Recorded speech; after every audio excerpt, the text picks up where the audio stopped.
आणि एक महत्त्वाची बातमी, उद्धव ठाकरे यांच्याकडे मी 1 कोटींचा चेक दिला होता असं दीपक केसरकर यांनी म्हटलेलं आहे।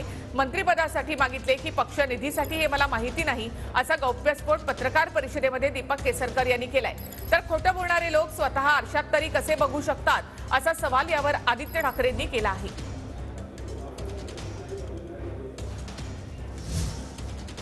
हे बघा, चेक दिला हा मी चेकचं तर रेकॉर्ड असतं, मी 1 कोटी रुपयाचा चेक दिलेला आहे। उरलेल्याचं मी पत्र दिलेलं होतं।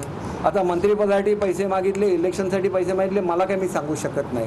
परंतु ज्या दिवशी माझे एक पत्रकार मित्र आदित्य ठाकरेंना भेटायला गेले आणि त्यांनी विचारलं की कोकणातून कोण असणार, तर ते म्हणाले दीपक केसरकरांच्या शिवाय आमच्याकडे कुठलं नाव नाही सिंधुदुर्ग जिल्ह्यातून।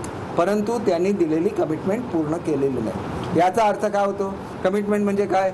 पैसे आगाऊ दिले पाहिजेत तर तुमचं मंत्रिपद, पक्षासाठी पैसे लागतात ते चेकने देण्यामध्ये कुठलाही कमीपणा नाही आहे, अलाउड आहे ते चेकने द्यायला।